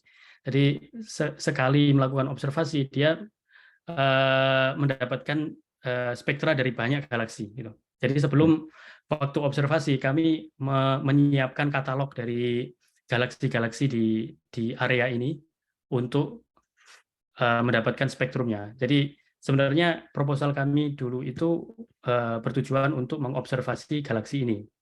Tetapi karena JWST itu spesial, dia itu bisa mendapatkan spektra dari banyak galaksi dalam satu waktu. Jadi ada ratusan galaksi gitu. Jadi sekalian kita mengobservasi spektra dari galaksi-galaksi lain di sini. Jadi kami mengumpulkan katalog galaksi-galaksi lain, koordinatnya gitu, kemudian kita serahkan ke operator. Jadi kita mendapatkan selain spektrum ini, kita juga mendapatkan spektra dari ratusan galaksi lain di daerah ini gitu, di field ini. Dan kami masih menganalisis data itu sampai sekarang. Oke, ya udah itu aja dari saya Mas, makasih. Ya, terima kasih. Terima kasih Pak Agus sudah ikut. Ya, maaf saya terlambat tadi. Salam kenal Pak, saya Abdul. Ya, salam kenal dah. Saya mau nanya nih ya, saya tadi terlambat. Kalau dalam orde waktu, first Galaxy itu dibatasi sampai kapan itu? Tadi kan ada istilah modern gitu kan, modern Galaxy. Nah itu dari sisi klasifikasinya itu ada berapa klasifikasi? Oh iya, jadi first Galaxy itu diperkirakan terbentuk sekitar 300 atau 200 juta tahun setelah Big Bang gitu. Ya ini 100 juta tahun dan ini sekitar 300 juta tahun setelah Big Bang. Ya. Ya sebelum itu alam semesta itu masih dark, masih gelap karena belum terbentuk bintang dan galaksi. Dan di fase ini setelah terbentuk galaksi ini terjadi reionization, jadi galaksi mereionize atau emisi dari galaksi itu meradiasi daerah sekitarnya sehingga terjadi reionization atau ionization bubble ini. Jadi radiasinya itu menghempaskan gas-gas di sekitarnya. Jadi ada bubble-bubble seperti ini.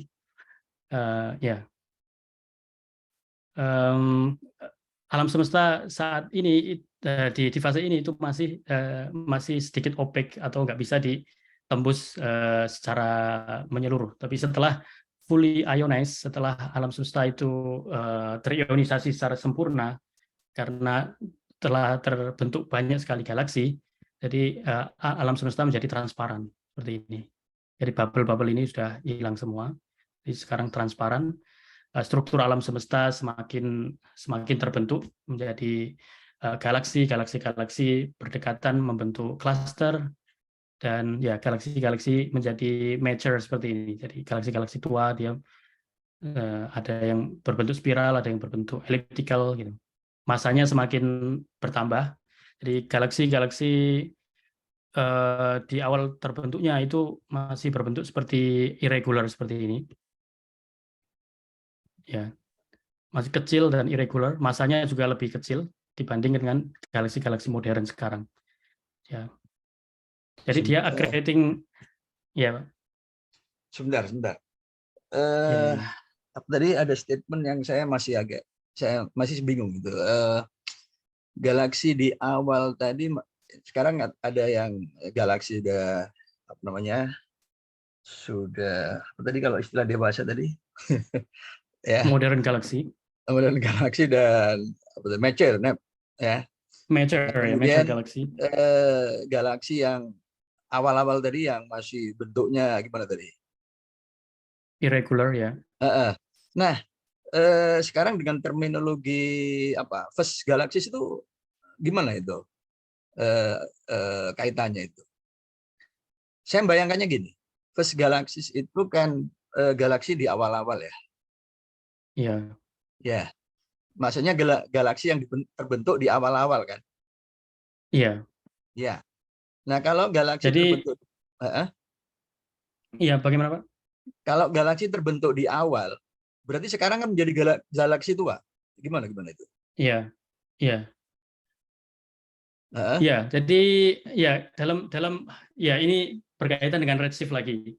Jadi redshift, jadi galaksi yang kita observasi berada di redshift jauh itu sekarang saat ini itu galaksi itu sebenarnya sudah tidak ada. Jadi foton yang kita dapatkan dari galaksi itu traveling menuju ke kita, menempuh jarak sangat jauh gitu, billion year sampai ke kita. Tapi galaksi itu sendiri sebenarnya udah hilang sekarang, udah nggak ada, dan menjadi galaksi modern dan menjadi galaksi yang kita observasi di sekitar Milky Way sekarang ini. Tetapi foton-foton ini masih apa ya? Masih berkeliaran atau menuju ke kita gitu. Jadi sisa-sisa foton ini yang kita observasi. Itulah kenapa teleskop itu disebut sebagai mesin waktu, karena dia bisa melihat galaksi atau benda-benda, objek-objek langit yang jaraknya sangat jauh. Dari jarak kita, jadi semakin jauh objek yang bisa kita lihat, semakin jauh semakin besar lebar juga look back time atau look back time yang kita bisa reach gitu. Jadi misalnya contohnya adalah matahari. Matahari itu berjarak 8 light minute dari kita. Jadi foton yang kita dapatkan dari matahari itu, matahari yang kita lihat saat ini adalah matahari 8 menit yang lalu gitu. Jadi galaksi-galaksi ini, kita tahu bahwa galaksi ini berada di masa galaksi muda dan berada di masa reionization itu dari redshift-nya gitu. Redshift. Dan redshift itu diukur dari spektrum, pergeseran spektrum. Dan ada seperti yang saya jelaskan di awal tadi, redshift itu berhubungan dengan distance. Jadi ada korelasi antara redshift atau pergeseran panjang gelombang dari spektrum itu dengan distance. Dan dari distance kita bisa tahu look back time gitu. Jadi kayak ya.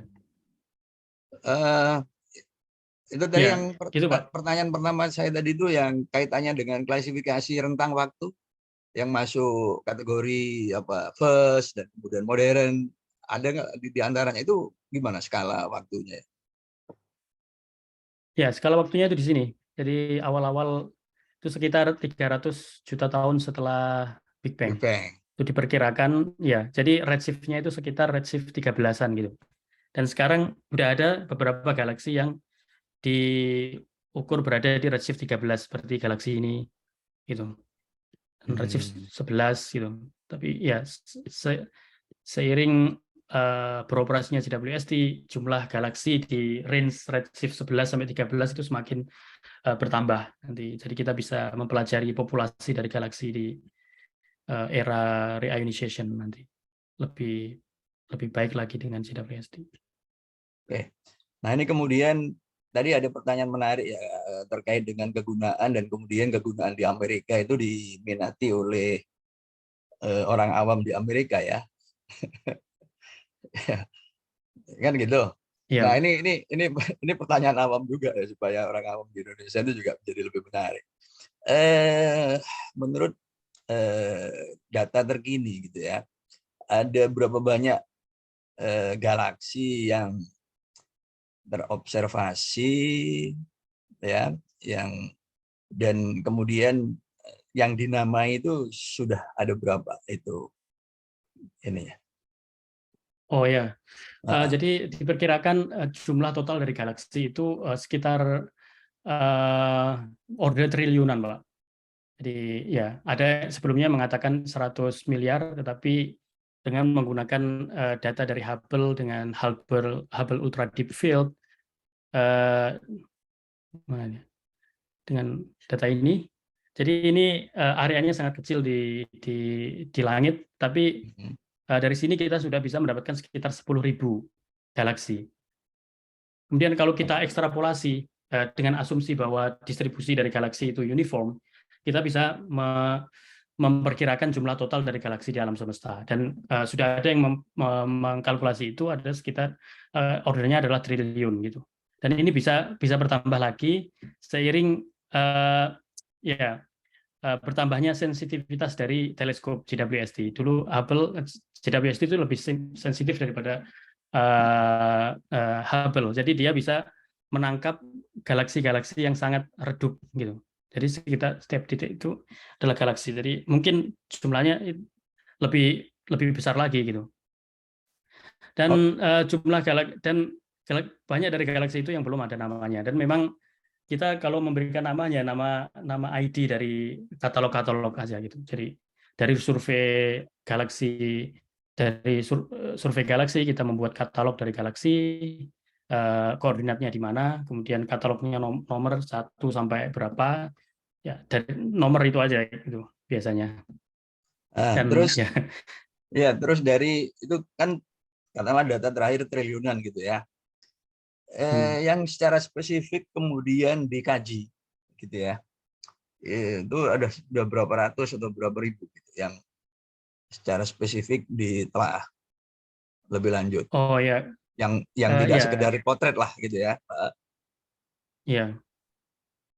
Sebenarnya udah banyak sekali, Pak. Jadi ya jadi kita tertarik dengan distribusinya gitu. Distribusi large scale structure seperti yang dilakukan oleh ini dari SDSS, Sloan Digital Sky Survey. Dia itu mensurvei distribusi dari galaksi terhadap redshift.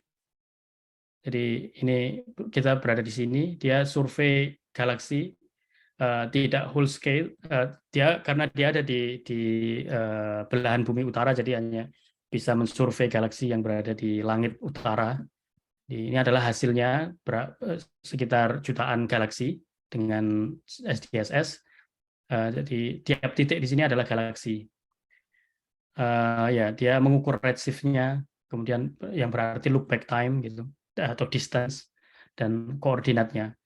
Kemudian ya mendapatkan ya orang-orang observational kosmologi itu ingin mendapatkan gambaran seperti ini itu, large scale structure atau struktur dari alam semesta, dan bagaimana evolusi dari struktur itu dari young universe sampai old universe gitu. Jadi semakin ke sini kita melihat strukturnya semakin mature gitu, dia semakin terlihat ada cluster-cluster dan ada filamen-filamen itu. Sedangkan ketika masih muda ini belum begitu berstruktur gitu.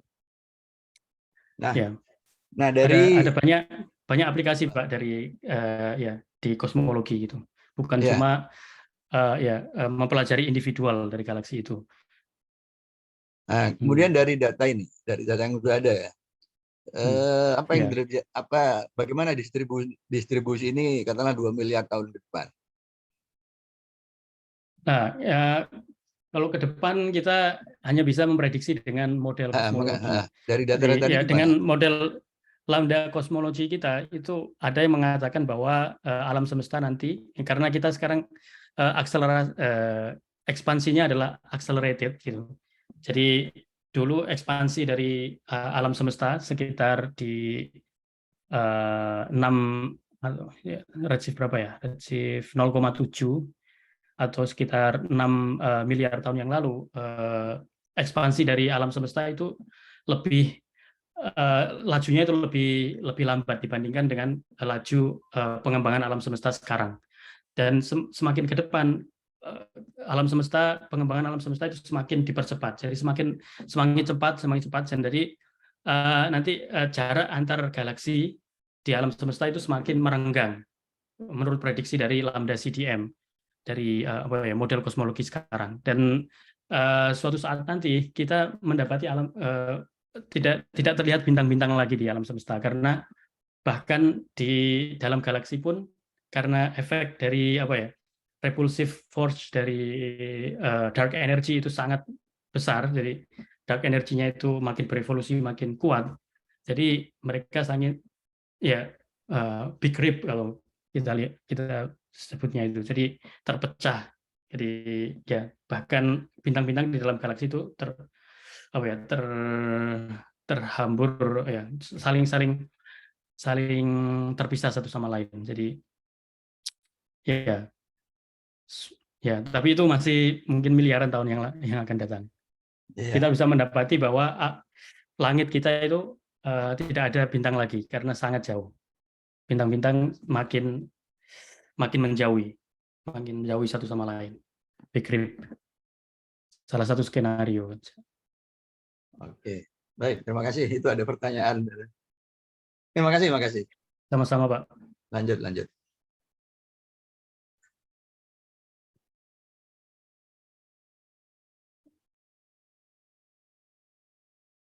Itu ada pertanyaan di chat itu. Ya, baik. Ini ada pertanyaan dari Rifka Nurbaiti. Pertanyaannya cukup panjang ya. Kalau gitu akan saya tanyakan lagi. Mohon maaf izin bertanya, seberapa jauh kita dapat melihat dengan jelas alam semesta? Kalau dianggap kita mempunyai teleskop dengan lensa yang dapat melihat objek sangat jauh, kan objek yang informasi itu hanya bisa dibawa oleh foton ke bumi. Kalau alam semesta ini terus berkembang semakin luas dan perkembangan alam semesta ini melebihi kecepatan cahaya, jadi akan ada cahaya yang tidak akan sampai di bumi. Nah, dari situ kita bisa tahu bahwa akan ada satu objek yang tidak bisa dilihat oleh kita karena informasi yang dibawa oleh foton itu tidak akan sampai ke bumi. Kalau begitu, apakah bisa kita melihat dengan jelas alam semesta secara keseluruhan? Iya, pertanyaan bagus sekali. Jadi ya, memang ada yang dinamakan observable universe. Jadi kita tidak bisa melihat universe di luar dari observable universe. Jadi observable universe ini adalah berjarak 13,8 billion light years. Jadi ini. Ya, jadi setara dengan umur dari alam semesta ini. Jadi kita tidak bisa melihat lebih jauh dari itu. Itu observable universe kita. Dan sedangkan universe itu lebih besar daripada itu. Ya, ya kita terkendala oleh ekspansi dari alam semesta dan kecepatan dari cahaya itu konstan menuju ke kita.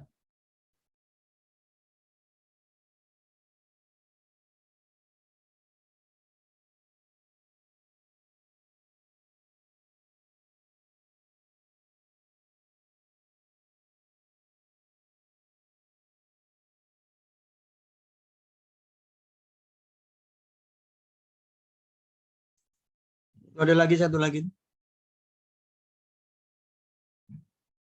Ini ada pertanyaan dari Mas Zamrori ya. Apakah alam semesta yang mengembang itu tak terbatas? Jika demikian, apakah hal tersebut mengimplikasikan adanya ruang yang terhingga agar bisa ditempati? Terima kasih.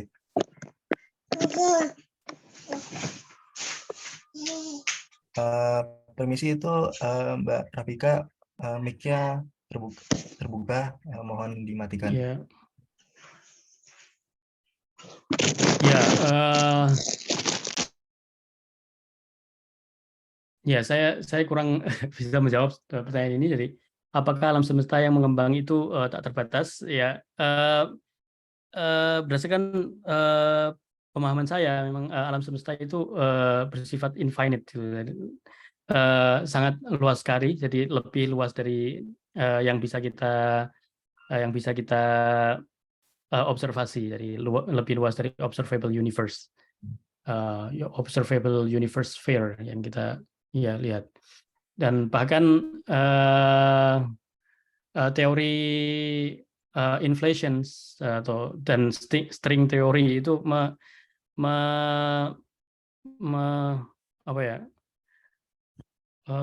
merumuskan bahwa alam semesta itu tidak hanya satu. Jadi ada selain tidak universe tapi multiverse. Jadi ada banyak alam semesta yang lain gitu, yang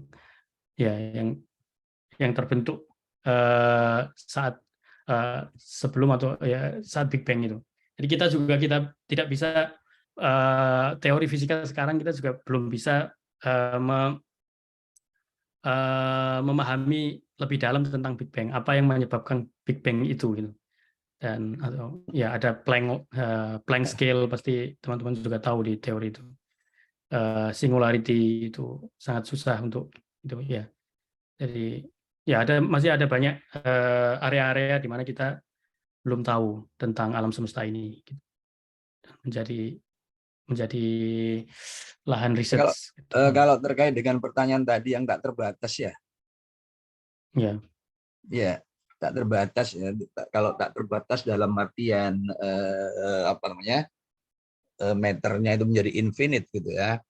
Ya itu memang tidak begitu ya. Memang tidak, dalam artian begini. Ini kan kita bicara usia jagat raya kita kan 13,8 ya miliar gitu kan. Ya. Itu artinya kan dari sisi waktu kita juga terbatas ya. Ya. Kan itu kita jadikan titik nol. Saat Big Bang itu kan acuan nol. Dan dari situlah kemudian alam semesta itu kan berekspansi ya gitu kan.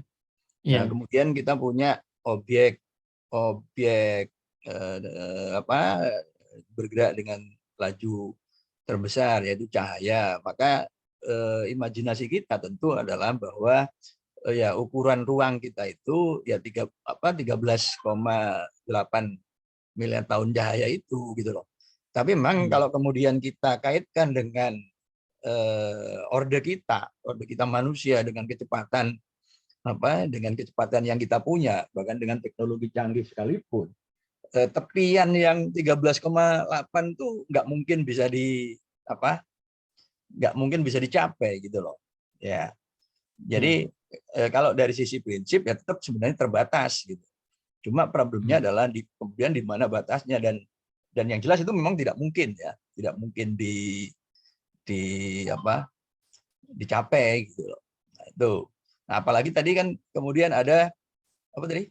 Yang terakhir ini tadi paralel atau multiverse kan? Multiverse. Ya, multiverse gitu loh. Berarti di dalam tak hinggaan ini ada banyak sekali universe gitu kan? Kan bukan lagi multiverse.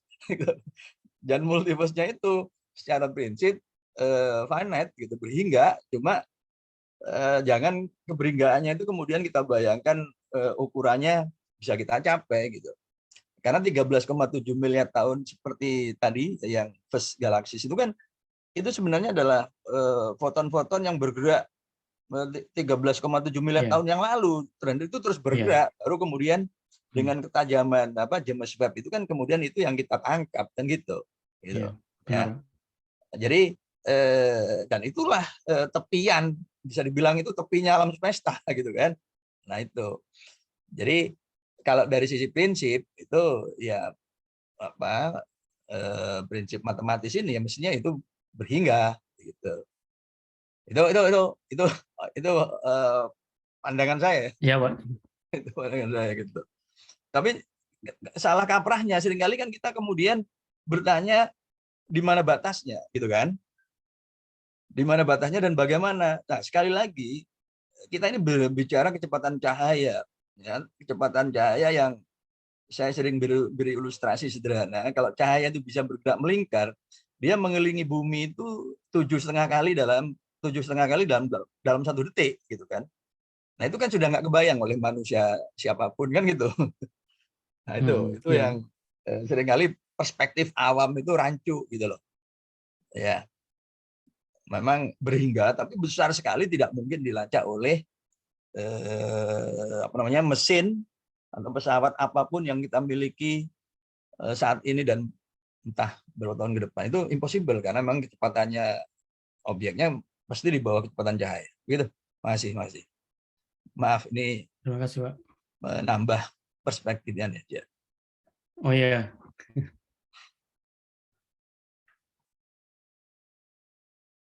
Baik, apakah ada tanggapan dari Mas Zamruri?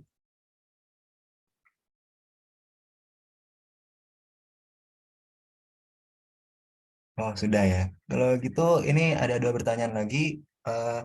Kalau begitu untuk 2 pertanyaan ini akan menjadi pertanyaan terakhir. Pertanyaan pertama itu dari Mas Andre yang akan saya bacakan. Selamat pagi Pak Abdurrahman. Terima kasih untuk presentasinya yang menarik. Saya mau bertanya mengenai observasi galaksi pertama. Apakah observasi ini bisa membantu dalam mengatasi Hubble tension dalam kosmologi? Jika iya, bagaimana caranya? Oh iya. Ya, menarik sekali. Jadi Hubble tension itu sangat hot topic sekarang, dan salah satu yang sangat aktif melakukan riset tentang Hubble tension dan yang mungkin pertama kali menemukan Hubble tension adalah Adam Riess. Kebetulan beliau di Johns Hopkins di Department of Physics and Astronomy, jadi satu kantor dengan saya. Beliau di lantai 2, saya di lantai 1. Tapi beliau itu sangat aktif melakukan riset. Tidak hanya menyuruh mahasiswanya atau postdoc-nya untuk menganalisis data. Dan beliau juga mendapatkan cycle 2, jadi proposal JWST dari beliau itu diterima di cycle 2. Jadi beliau dan grupnya di Johns Hopkins ini akan mendapatkan data. Jadi beliau ingin menyempurnakan kalibrasi dari safe fit variable untuk mengukur jarak dari galaksi-galaksi di dekat. Bisa. Jadi JWST sekarang digunakan untuk melakukan itu, untuk merefine Hubble constant. Jadi Hubble tension, bagi yang belum tahu, itu adalah perbedaan Hubble constant di alam semesta saat ini atau present day universe atau H0 dengan H atau konstanta Hubble sama-sama H0, maaf, sama-sama H0, tapi yang satu diturunkan dari pengamatan galaksi-galaksi dekat, dan H0 di Hubble constant yang didapatkan dari pengamatan CMB. Jadi dari pengamatan CMB dengan melakukan fitting ini kita juga bisa mendapatkan H0 kan. Dan dari pengamatan galaksi-galaksi dekat kita juga bisa mendapatkan konstanta Hubble. Dan ternyata terdapat perbedaan. Jadi konstanta Hubble yang didapatkan dari CMB itu lebih kecil dibandingkan dengan konstanta Hubble yang didapatkan dari pengamatan galaksi-galaksi di dekat gitu. Jadi konstanta Hubble yang didapatkan dari CMB ini sebenarnya didapatkan dari ekstrapolasi dengan menggunakan lambda CDM. Jadi lambda CDM kosmologi yang sekarang itu digunakan untuk mengekstrapolasi. Jadi Hubble constant di saat rekombinasi kemudian diekstrapolasi sampai sekarang. Ternyata hasilnya itu beda dengan hasil pengamatan Hubble constant di galaksi-galaksi dekat. Itu jadi namanya Hubble tensions. Dan JWST sekarang digunakan oleh kelompoknya Adam Riess ini untuk mengkalibrasi safe fit variable. Ya, untuk mendapatkan pengukuran yang lebih akurat dengan terhadap Hubble constant di dengan galaksi-galaksi dekat gitu.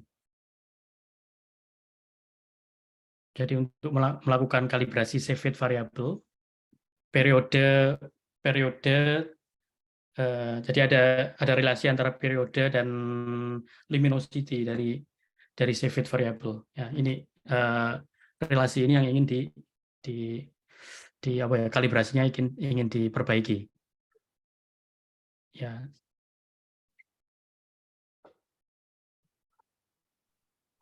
Jadi ya ada dua opinion sekarang itu, apakah ini kesalahan perhitungan atau ada komposisi fisika baru yang perlu ditambahkan ke lambda CDM sekarang untuk mengatasi Hubble tension itu. Jadi CMB Hubble constant dari ekstrapolasi CMB itu mungkin salah karena model kosmologi sekarang itu masih kurang sempurna. Jadi perlu disempurnakan dengan komponen baru atau fisika baru gitu untuk menyamakan nilai ekstrapolasinya dengan penurunan Hubble constant dari galaksi dekat.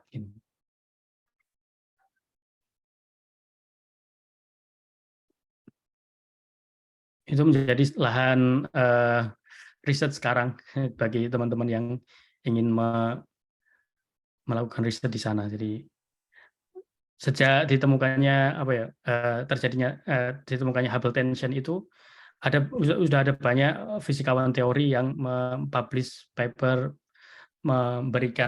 mempropose teori-teori untuk menyempurnakan lambda CDM sekarang untuk mengatasi lambda Hubble tension. Tapi sebelum itu semua kan harus dicek dulu apakah pengukuran Hubble konstan dari galaksi-galaksi dekat ini sudah benar atau tidak, dengan cara memperbaiki kalibrasi dari save fit variable. Ini yang dilakukan oleh kelompok ya Adam Riess ini sekarang menggunakan JWST. Jadi ya bisa menggunakan JWST. Ya, maaf agak panjang menjelaskannya. Ya, dan sudah ditanggapi oleh Mas Andre. Kalau begitu untuk pertanyaan terakhir itu dari Mbak Fasya Huzaimah. Mohon izin bertanya Mas, apakah mungkin adanya pembentukan galaksi baru di era sekarang di jarak yang sangat jauh, dan apakah galaksi baru tersebut dapat teramati oleh teleskop yang kita punya saat ini? Terima kasih. Oh, pembentukan galaksi baru di era sekarang kemungkinan itu kecil karena gas di alam semesta juga semakin menurun, dan ya kemungkinan untuk merger dan menjadi galaksi baru itu ada, tetapi membuat galaksi baru di universe modern itu lebih less likely gitu, lebih kurang less likely lah. Ya. Karena gasnya itu lebih dikit sekarang, densitas gas di alam semesta sekarang semakin menurun karena digunakan oleh galaksi atau diserap oleh galaksi untuk membentuk bintang. Jadi sudah terkonsumsi secara banyak sekarang, densitasnya menurun. Jadi ya. Tapi kemungkinan untuk merger galaksi. Karena faktor keluasan juga ya, bukan? Bagaimana, Pak? Ya, peluasan juga. Keluasan ruang juga kan? Ya benar, Pak. Peluasan ruang juga. Dan juga konsumsi di galaksi. Lebih besar ya? Iya. Okay. Bisa tuh.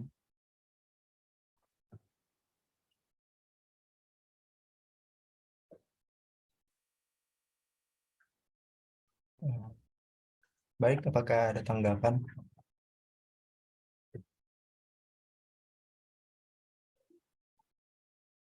Oh, sudah ya. Kalau begitu, karena sudah melihat waktu sudah menunjukkan pukul 10 waktu Indonesia dan juga Indonesia Barat. Indonesia Barat. Indonesia ada 3 loh. Iya Pak. Baik, kalau begitu sebelum kita melakukan sesi dokumentasi, apakah ada closing statement dari Pak Abdurrauf? Tidak ada. Sebenarnya udah semua saya jelaskan. Ya, baik. Ya, terima kasih atas undangannya. Ya. Dan terima kasih atas kesediaannya. Ya, semoga Ini menjadi networking. ini Menjadi, ya. ini perlu sering-sering ini ya, supaya ini kan salah satu misi dari Rauf kan, bagaimana masyarakat kita kan jadi tertarik kan, gitu kan. Iya, Pak. Seperti setelah melihat bagaimana publik di Amerika cukup antusias, ini kan tentunya Ya. harus ada impian ya, gimana publik kita di Indonesia ini juga apa seperti itu gitu kan. Iya, Nah, bahkan pengumuman image pertama dari JWST kan dilakukan oleh presiden sendiri, Presiden Amerika. nah, iya. Hype-nya sangat tinggi di sini. Nah, makanya hal seperti ini ya apa ya tanggung jawab kita semua ya, kemudian ini masing-masing bidang, jadi apa teman-teman di sini ya memang harus memanfaatkan keberadaan teman-teman seperti apa Mas Rauf ketika di pusatnya sendiri ya, pusat apa ini ya disitulah ilmu itu dikembangkan.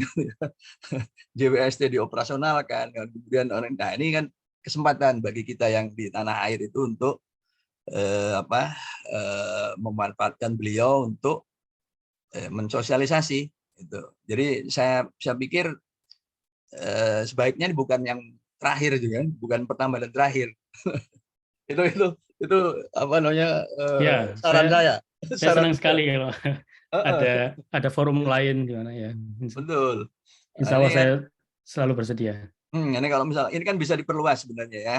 Ini untuk pertama kali, oke, saya lihat tadi kok masih terbatas sekali pesertanya ya 22. Ini kalau misalkan bisa lebih komunitif lagi kan sebenarnya bisa lebih besar lagi. Bisa dibuat misalkan ini nanti nobar di lab-labnya Departemen Fisika di beberapa universitas diminta nobar kan bisa sebenarnya kan. Nah gitu. Jadi nyimak bersamaan di lab masing-masing ya, di UGM, di ITS, di UB gitu kan. Kalau bisa seperti itu kan ya inilah salah satu, nggak usah orang awamnya dulu lah yang didekati, tapi katakanlah komunitas fisika gitu ya. Yang masih belum terlalu percaya diri dengan ilmu fisikanya nih, salah satu cara untuk menariknya adalah menyimak presentasi seperti ini. Itu saya serahkan kepada moderator. Sekali lagi terima kasih. Terima kasih, Pak. Rauf ya. Ini sampai kapan di sana itu? Paling tidak sampai 2025, Pak. Akhir 2025 ya. Ya udah kalau bisa netep di situ, netep aja di situ. Belum tahu. Iya. Insya Allah. Nanti kalau pulangnya kalau sudah dipanggil presiden seperti Habibie itu, baru dapat fasilitas. Tapi astronomi, Pak. Habibie itu kan dapat fasilitas karena manggil presiden kan, gitu kan. Ya, tapi itu membangun pesawat. Lah ya, itu kan pokoknya kalau industri. Diperhatikan oleh pejabat publik gitu kan, baru kemudian ada keberpihakan. Kalau enggak kan, wah perjuangannya harus ini tuh. Harus luar biasa gitu kan. Oke, itu terima kasih. Saya kembalikan ke moderator siapa tadi? Iya, baik. Terima kasih atas closing statement-nya dari Pak Pur dan juga dari Pak Abdurrahman ya. Kalau gitu kita ke sesi dokumentasi. Bagi yang bisa on cam, silakan untuk on cam. Nanti akan saya screenshot.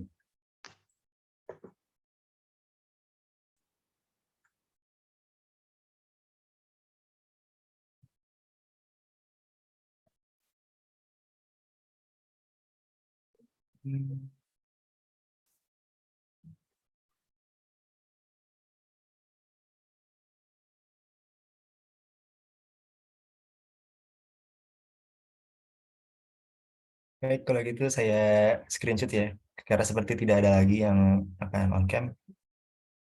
Ya, ya sudah. Baik, ini ada lagi. Bentar. Ya.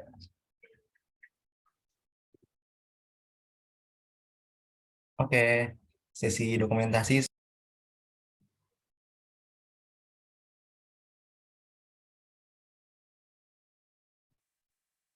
Ya nanti dikirim ke grup ya. dikirim di grupnya nanti di Langstipa. Nah, ini supaya ini nanti di share seluas-luasnya.